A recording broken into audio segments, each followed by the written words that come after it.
Canada's Bay of Fundy is one of the planet's natural wonders. This stunning phenomenon is home to the world's highest tides.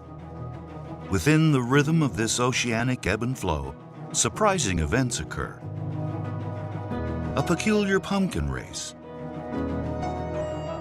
a marathon on the bottom of the ocean. The daily rush of billions of tons of seawater influences the local environment, creating year-round work opportunities for some and recreational options for others.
The livelihoods of many families were built on the herring weir fishery. Weirs are a series of nets anchored to the ocean floor and located in tidal waters close to the shore. Jeff Foster has fished everything the ocean has to offer, but it's building and fishing with his weir that brings him the most joy. Maybe because Dad done it and it's in my blood. I built my first weir. 1975 was my first at going by myself and building weir, yeah. There we go. He's getting the pieces needed to repair the weir, top poles, stakes, and twine ready for next season. Jeff takes off imperfections in the top poles that could tear the net, or what he refers to as twine. Like every one of these knots, if the twine catches on it, then if you get a little bit of a breeze, it can rip your twine, so that's what we don't want to do that. Like his father before him, Jeff passed on the tools of the trade to his sons, Joel and Carter, who are working with the twine. The wooden stakes that will be driven into the ocean floor for the weir's foundation are hardened in salt water so they can withstand the Bay of Fundy's strong tides. They're gonna make a mighty good stake, they really are.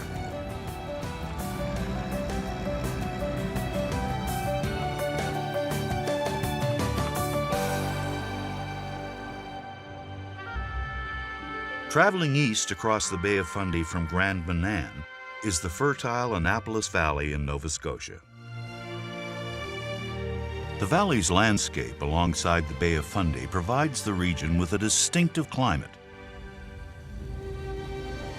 The soil's nutrients are perfect to grow grapes. In the past few decades, over 20 wineries have opened, producing some of the best wine in Canada. The first winery was established in the 1970s in the village of Grand Pré. Jörg Stutz's father, Hans Peter, saw the beauty in Nova Scotia and the potential in the area. In 1994, he moved his family from Switzerland to Nova Scotia and bought the winery. Jörg now runs the business with the same attention to quality that his father did. Still, to this day, one of Domaine de Grand Pré's specialties is their ice wine. Yeah, so ice wine is very unique, and not just for Nova Scotia, but certainly for Canada. I do like ice wine. I do like it, just on its own because it's so flavorful and so rich. It doesn't necessarily need anything to go with it. So it's very versatile and something very, very nice for sure. They grow 20 varieties of grapes on the 14 hectares of vineyards that neighbor the Bay of Fundy. The Bay of Fundy is critical in where we grow the grapes and where we are here in Nova Scotia. This huge amount of water that's moving in and out every 6 hours. And so it certainly helps moderating the climate. And also there's a lot of airflow all the time, which helps, you know, drying up the grapes after rainfall and whatnot. In the early fall, all of their vines are covered with nets. Like we do have a lot of bird pressure here in this area, so they would come in and they would clean out the vineyard in no time if we wouldn't protect them. Though they grow a variety of grapes for wine production, the grapes needed for ice wine require a thick skin. Because you let them hang for, you know, all the times through October, November and into December, so they do need to be quite resistant. Ice wine grapes are left on the vines until winter and can only be harvested once the temperature is cold enough. You know, working with Mother Nature, you never know what you get. And the weather extremes seem to be more extreme all the time. Like you get hotter summers, colder winters, more rainfall events and things like that. So absolutely, there's always something to worry about.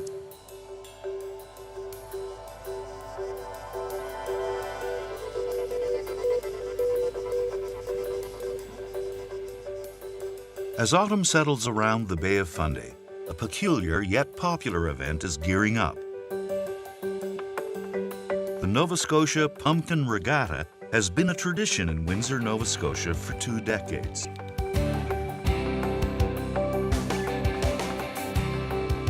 Okay, cheese, whatever you guys say today. Thank you. These 4 friends, Carenza, Cassie, Leah, and Julia, are racing to break a regatta record.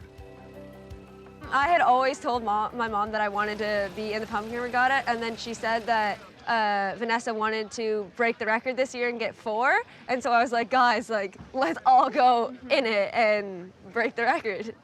Friends since kindergarten, they are now calling themselves the Quad Squad. Yeah, hopefully we don't sin. That'd be ideal. Yeah. If they row to the finish line without toppling their pumpkin and themselves into the water, they'll be the first team of 4 to manage it. It will be a pumpkin regatta record. Well, it's really cool because everyone in the town comes together on like this one day. I don't know, it's like a big deal to us. Yeah. A farmer arrives to help cut their gigantic pumpkin, which weighs 576 kilos. He gives the girls some friendly carving advice. Never touch the bottom. No. Never touch the bottom. There you go, girls. Thank you. You're quite welcome. Okay, wait, come over here and look. So if it comes in this much here, it's still pretty thick, but I'm thinking it's weaker here. As long as we're even. It's so smooth. Balance is key. Balance is key. In everything. Life and pumpkins. Yes. They scoop out the inside of the pumpkin, taking out as many seeds and fibrous strands as possible, without, of course, touching the bottom. Don't take out too much of that because that's very risky. It's a little scary, but like, I think we're gonna do good. Like, Honestly, yeah. yeah. I have a good feeling. And like, it's gonna be fun. Either Yeah. way.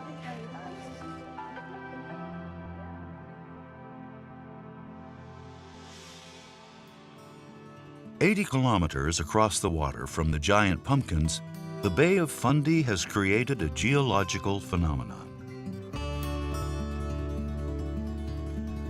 At the Joggins Fossil Cliffs UNESCO World Heritage Site, something new yet also millions of years old is discovered every day. Fossils that date back over 300 million years are regularly discovered in the Joggins Cliffs and beaches. Fossils are the remains of prehistoric organisms that are preserved in rock. The site is open to visitors who roam the beach searching for fossils and to get a sense of what the area once looked like. Dr. Melissa Gray is the curator of paleontology at Joggins. She's fascinated by the never-ending discoveries offered up by the cliffs. So this is actually really exciting. This was just uncovered through the erosion of the cliff face. And so this is the first time anyone has ever seen this in, well, ever, 300 million years. This is a tree root. And all of these lines coming out from the central root are root hairs. And more of this will be exposed as the cliff erodes away. So we'll keep an eye on this, but this is a particularly beautiful one.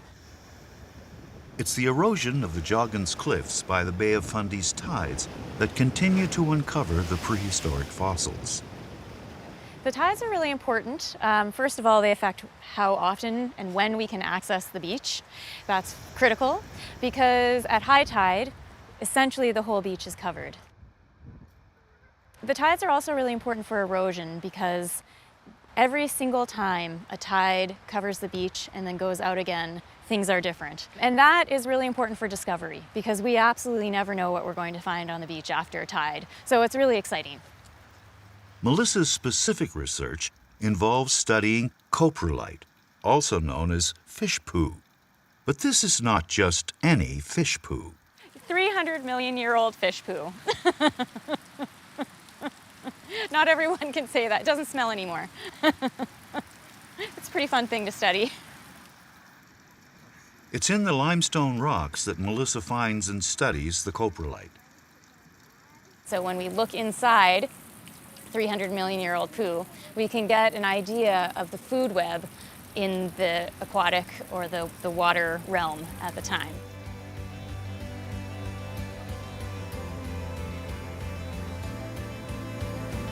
For as long as the Bay of Fundy's tides rise and fall each day, fossils will continue to be found in this unforgettable place.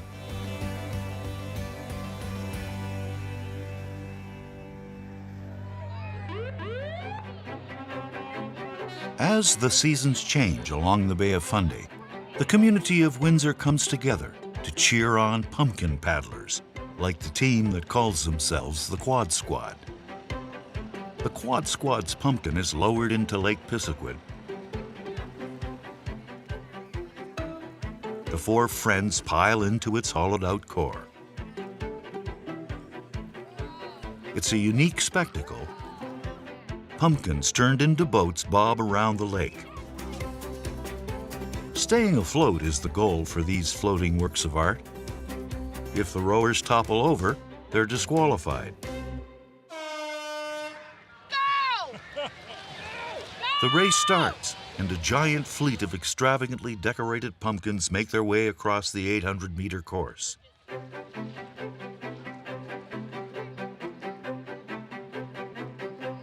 Lake Pisiquid flows into the Bay of Fundy.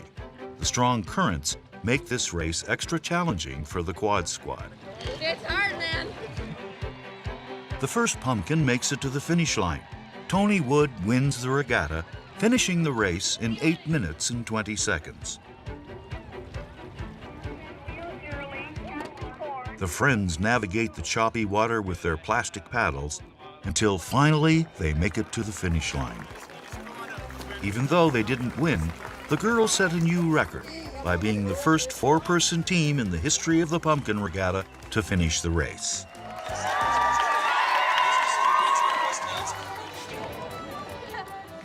I think it'll be definitely a memory we'll never forget. Yeah. It's great.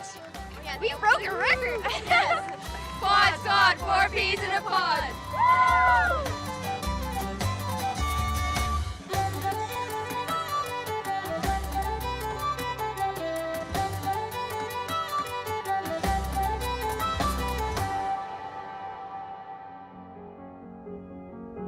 The Bay of Fundy is one of 7 natural wonders in North America. The enormous body of water creates strong atmospheric fluctuations on land that bring vivid changes of season. As autumn gives way to winter and snow starts to blanket the landscape, the grapes that will be used for ice wine are starting to freeze. Making ice wine also comes with big risks. Jörg has to rely completely on Mother Nature to cooperate. The temperature has to be at least -8 degrees Celsius. If the temperature doesn't drop below this level, Jörg can't officially call his product ice wine.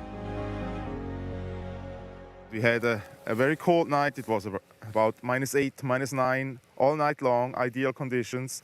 And I'm just checking the grapes now again, and they're really solid frozen. So they're ready to go now. The crew has been on standby for weeks. Finally, it's harvest time. They arrive at 3 a.m. to start picking the grapes. Good morning. Good morning, Jörg. How are you? Good. They have to harvest the frozen grapes quickly before they thaw.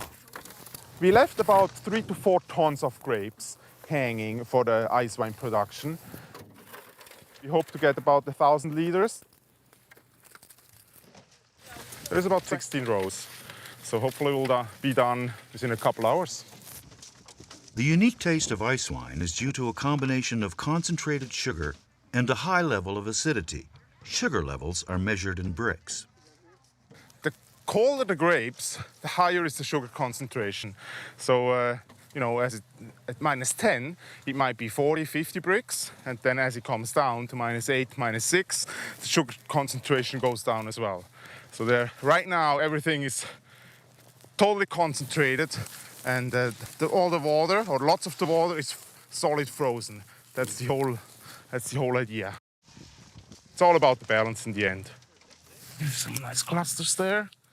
We'll take those. It's a race against the clock to get the grapes pressed while they're still frozen so they maintain their sugar content. Jörg works in sub-zero temperatures, making sure all 4,000 kilos of harvested grapes are pressed quickly. There's no time to lose. If the grapes thaw, all of his efforts will have been in vain. I'm very happy with the way everything went today. The conditions were ideal. The weather was nice. It could have been much worse. We could have had, 2 foot of snow, or it could have been really windy and nasty and cold. I think we were really lucky.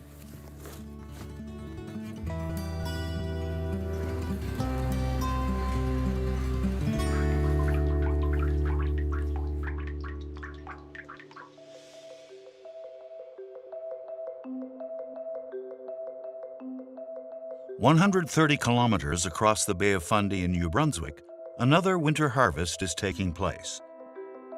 Making maple syrup is a generations-old family tradition. Richard Trite is part of this tradition, and he knows these maple trees well, having been involved with the family business since he was young. Last year, after his uncle retired, Richard bought the family farm. My family has been on this sugar ridge for almost 5 generations. As the weather cools, sugar that the tree uses to grow moves down through the trunk and is stored as starch in its roots. When the weather warms, water mixes with the starch and turns it back into liquid sugar, also known as sap. Here in the Atlantic provinces at the spring of the year, we start tapping our trees to produce maple syrup. On my property, there's between 3,800 and 4,000 taps. We're known to have some of the best maple syrup in Canada. Making maple syrup is a 3-step process: tapping trees, collecting sap, and boiling the sap down to maple syrup. To get the collection underway takes a great deal of effort. Richard has several kilometers of hoses that zigzag from his tapped maple trees down to the boiler. And as you can see, they all run downhill from the furthest point to the closest point. Although maple trees are scattered throughout the world, it's only in North America that maple syrup production occurs. This is due to the dramatic fluctuations in temperatures required. And the Bay of Fundy has an influence all year round. We're at the mercy of Mother Nature. Whatever she decides, we have to adhere by. Ideal temperatures for maple syrup production range from -7 Celsius at night to +7 Celsius during the day, which encourages the sap to flow. Because as the sun comes up in the sky and heats, warms up, it has to thaw the ground enough for the sap to run out. And when the sap runs out, it runs down the blue lines to the black joiners, to the main line, down to a sap collection tank, which holds the sap until it's ready to be boiled. In the collection tank, the sap is evaporated over several hours. It takes 40 liters of sap to make 1 liter of golden-colored maple syrup. It's one of those things that when it's ready, you've got to do it. You have to go and boil. You have to make hay when the sun shines. You have to make syrup when the weather thaws. On the weekends, Richard's pride for his product shines. That's when he opens his sugar shack. People come to get a taste of buttermilk pancakes, sausages, maple baked beans, and of course, the Trite family maple syrup. The recipes I use in my pancake house are recipes that my great-great-grandmother used. So not only are we continuing the tradition of the sugary, we're continuing the tradition of where and what we've eaten over the years. This sugar ridge really is a representation of what our community is.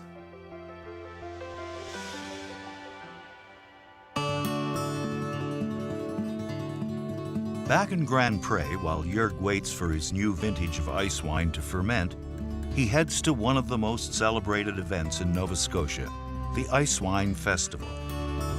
When we first came here in the mid-90s, there were only like a handful of wineries. And now, 20-some years later, there is 20 wineries, some fruit wineries as well, and the whole industry has just exploded. This year, the Annapolis Valley's newest winery, Lightfoot and Wolfville, is hosting the event. With its view overlooking the Bay of Fundy, the location is a perfect place to sample locally produced ice wine. Do you want to go for an ice wine or, yeah? I have 2 different ice wines. One is the Muscat ice wine, and the other one is the Vidal.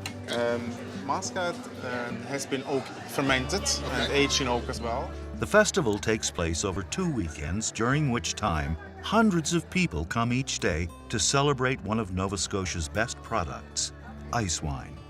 And we have lots of fun organizing it. It's all the wineries are involved, and it's a nice collaboration. And it's still a fairly small wine industry, so we know everyone involved, and it's just a nice group to work with, and it's nice to get together to kick the season off.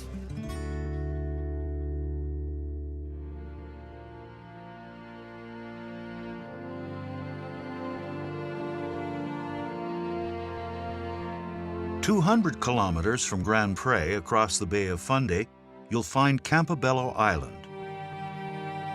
It's a geographical anomaly, and to get there by car, you'll have to cross the Canadian and American borders twice. It's only this narrow bay and the Roosevelt International Bridge that separates the island from the state of Maine.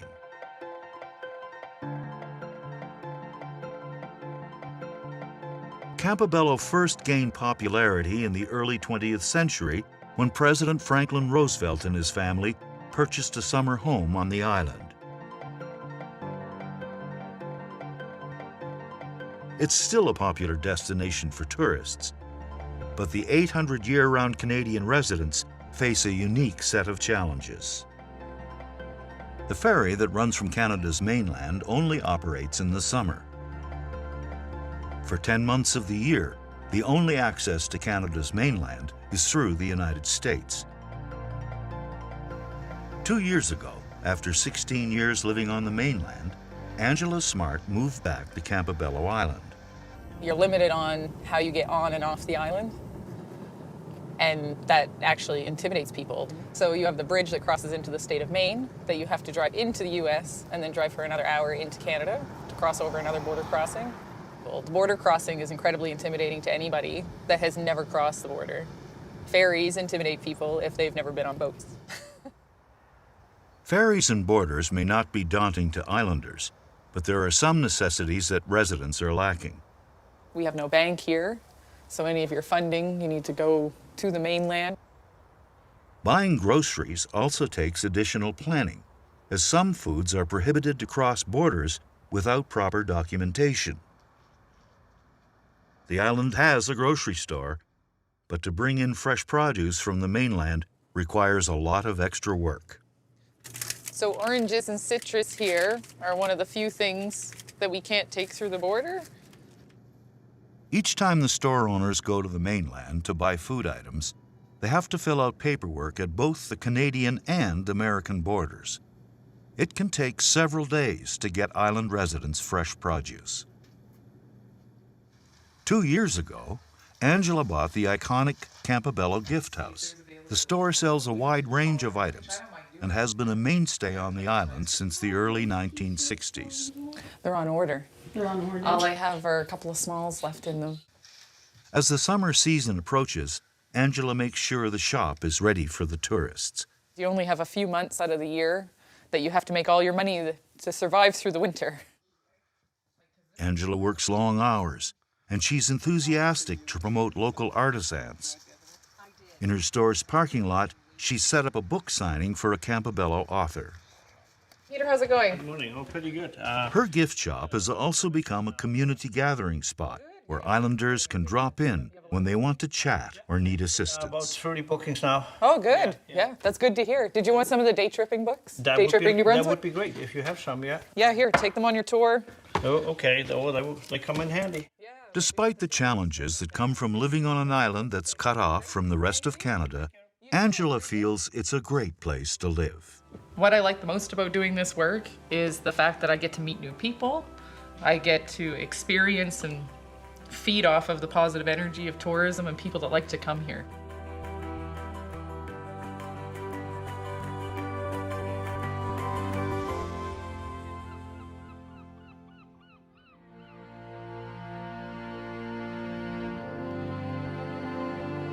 As spring arrives and the sun rises over the Bay of Fundy, Jeff Foster and his team steam out from Grand Manan Island to prepare his herring weir for another season. After a long, hard winter, the weir needs repairs before it's ready to catch fish. The weir has 175 stakes, but 30 of them didn't survive the harsh winter, so they'll need to be replaced. All right, let's get that stake. They are pile driving 18-meter wooden stakes into the ocean floor. It's dangerous work, so one always needs to pay close attention. Yep. Okay. The pile driver hammers the stakes until they are 2 meters deep into the ocean floor. Let it down to within a foot and then let it go.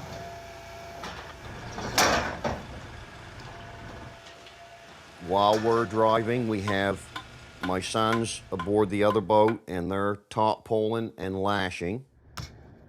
When the top poles are secured onto the stakes, their height will reach 16 meters above the seafloor. Even in the highest Fundy tides and the roughest seas, the water will not flow over the top of the weir. The weir is starting to take shape as Jeff's son Carter ties the twine to the top poles.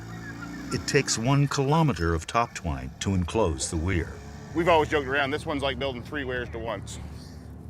If we had a little weir to build, we'd probably get it done in a day. While Carter works on the top twine, Jeff is inside the weir, lashing the bottom and top twine together. It's a process. The tide's not running hard, so to get these 2 pieces of twine together on this weir, we have to have slack tide. It's easy to pull it together. Yesterday, I felt this in my shoulders when I get done. Shower's gonna feel good when I get home. I'll tell you that. The Fundy tides play an integral role in catching herring. When the water is rising and coming into the bay, it's called the flood tide. The ebb tide is when the water recedes away from the shore. First of the ebb, about 25 minutes after the high water, a raging torrent's gonna come down through this thing, and you won't wanna be here. It's the ebb's current, the fierce torrent of water that helps send the fish straight into the weir. The Fosters have found a perfect location for this type of fishing. There's no lights from man-made lights, no street lights, no car headlights. So it's always dark underneath the bank here, so the fish tend to stay on this shoal longer. But it's also a lot farther from the wharf, so a lot of people don't like it back here, but we like it back here, just the high cliffs and au naturel.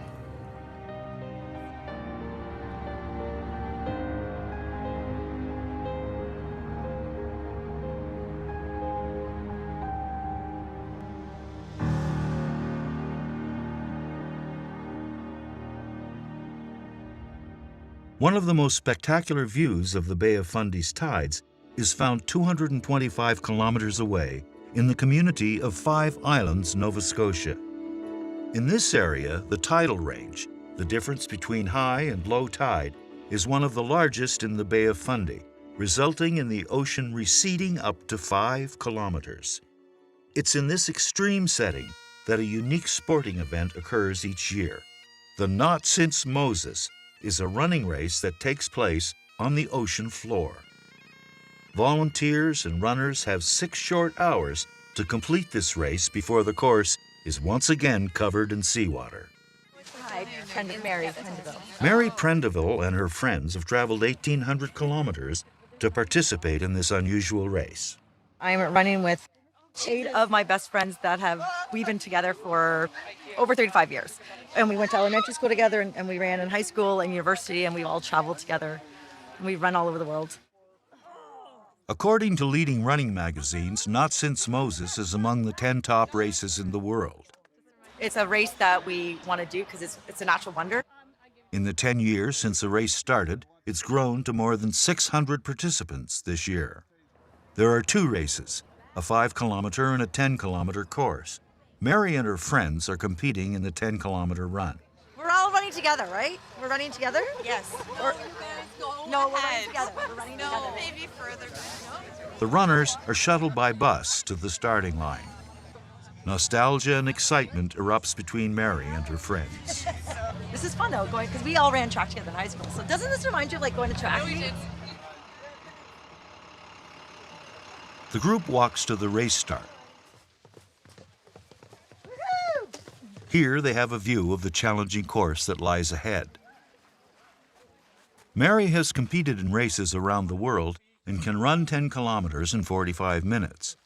I've run in Ireland and England and China and Australia and all over Europe. So the fact that I'm running in Nova Scotia is pretty awesome. All right, folks, you guys stand behind the official start line. Are you guys ready? Oh, yeah. Do it.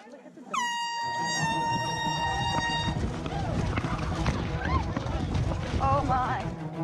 To avoid being caught in the powerful incoming tides, participants have to be able to complete the 10-kilometer course in less than 2 hours.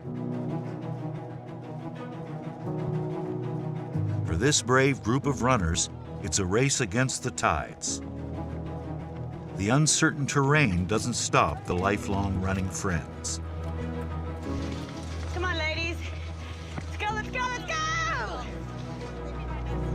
They're facing an unpredictable race course covered in mud, slippery rocks, seaweed, and sand.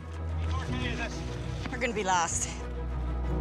These participants are running on rocks that are millions of years old. They're racing on ground where lava once flowed, and where, in a few short hours, when the ocean waters return, it will be fish on this route, not feet.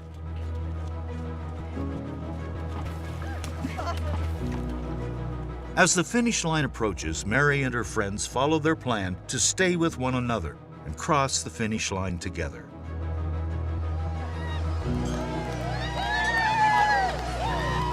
They admit that running on the ocean floor was more difficult than any other surface they've ever run on. It took Mary twice as long to run a 10-kilometer race than it normally does in a road race. It was brutal. It's so hard. Like, it's a tough run. Emily fell. Emily fell. Yeah. And that's a wrap. For Mary and her friends, Not Since Moses is a race they won't soon forget. It was a rewarding and magical experience, and they want to make it an annual event. This is amazing. It is a great race. Awesome.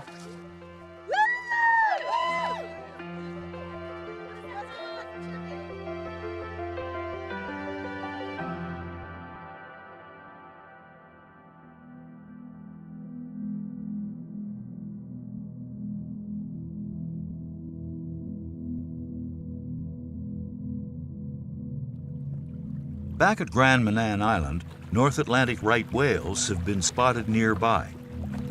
Right whales feed on zooplankton and krill, which is the same food that herring eat. When these whales are in the bay, it's usually a good sign that herring are close by. Now that whales have been seen in the area, Jeff hopes that his weir has herring in it. He checks for the amount of fish with a feeler, a simple tool made up of a copper wire with lead weights on the end. You got to let that get down, touch bottom, then you just bring it back just a little bit. The wire tugs his finger whenever it strikes a fish. A lot of the time you can tell what size they are. If you're good at it, you can put a pretty good number on them to how many there are. But this is the old way. A lot of people use the fathom meters now, so. And there's the fish right there. I just struck them. Some fishermen are so good with the feeler that they can tell if the fish is a smaller size sardine or has matured into an adult size herring. Good feel of herring right there. This is what we live for. This is why we do this. I mean, if you put your twine on and you get herring before you get it tied down, it's just good. We're on time. Well, it hasn't happened for a while, so yeah, this is good. It's darn good. It really is. Yes, sir.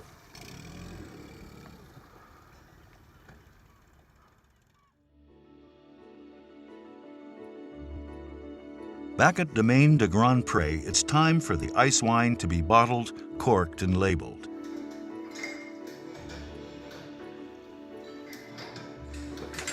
The bottling is a very satisfying process. It's the whole year that we spent in the vineyard last year, and then all of the making of the ice wine. So we put a lot of work into it up to now. Every bottle is rinsed with water before being filled with ice wine. The bottles move from the rinser to the filler to a machine that inserts the cork. We have about 1,000 liters of ice wine in total, which gives us about 200 cases or 2,400 bottles of the small ones and about 1,200 bottles of the big bottles.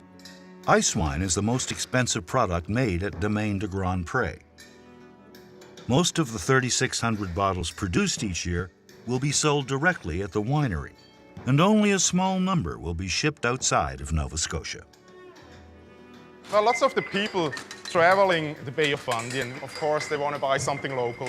They stop by at the winery to taste our ice wines and to, hopefully take a bottle home with them. The cork is sealed with wax, and then the bottle is carefully labeled with the proper vintage.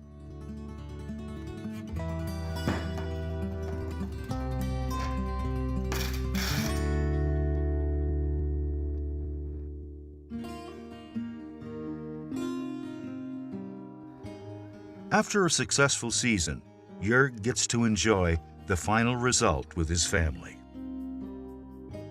We just love it here. We love the landscape, we love the people here, and it's a beautiful area to be in. Working with Mother Nature certainly has its challenges, and you never know what you get. But overall, it's all worth it, and I love being a winemaker.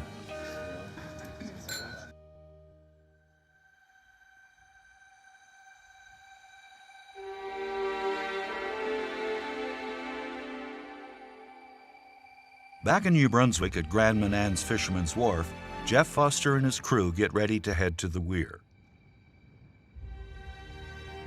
Fishermen admit that weir fishing is like playing the stock market. It can offer huge rewards, or it could financially ruin you. Either way, fishermen like Jeff continue to play, always optimistic for what the next season offers. Last year was Jeff's worst season in his history of fishing. He didn't catch enough fish to cover the cost of rebuilding his weir.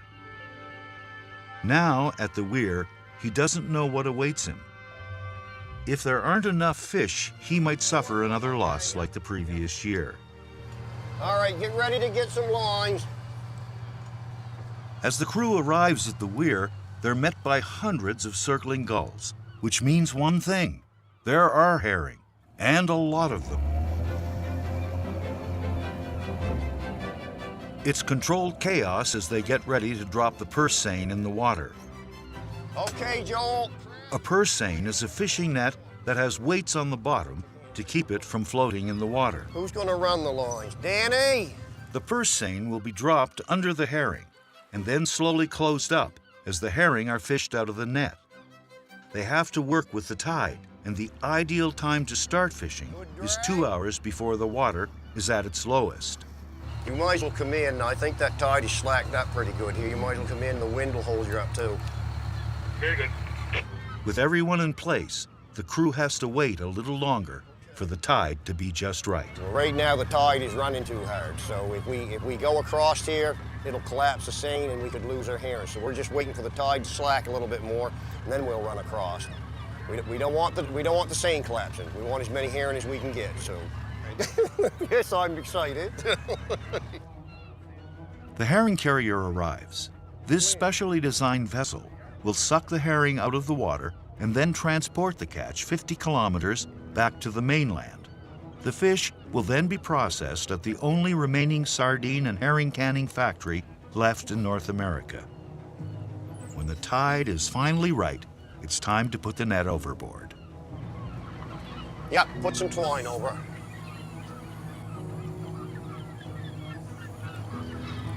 Yeah, you gotta haul that out, man. That's gotta go the same, and that's the stuff. There. Once the net has been run around the inside of the pound, the crew ties it to the herring carrier. Well, they got the winch tied up. We pretty near got her here. Looks like a pretty good bunch in it. The net is attached. Now it's time to fish.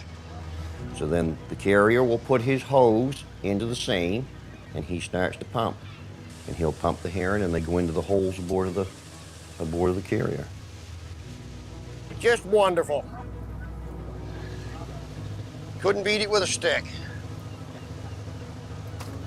She is good. It's a nice bag of fish. What do you think of that? As the herring are loaded onto the carrier, the crew continues to close up the net. And you start drying that in, and them herring will come to the surface, and they just start scaling themselves, and it's just a silver harvest is what it is. That's what it amounts to. Pretty, isn't it? See the scales, how they glisten in the different colors? Yeah. When the fish are aboard the herring carrier, the vessel maneuvers out of the weir and heads across the Bay of Fundy. Jeff calculates his catch in hogsheads. This is a traditional way to measure the volume of herring that began when the fish were shipped in large wooden barrels, known as hogsheads. 156 hogsheads. That's a good haul. That's the start of the season. There's probably 100 left there, so. Yeah. With a catch in one day of 156 hogsheads, or 90,000 kilos of herring, Jeff has already exceeded what he caught all of last year. What a way to start the season. You don't have to catch that many herring, but when you do that and catch that herring and see that, it's just, you can't help yourself. There's nothing like it. There's no better fishery. I love it. I just love it. It's my life.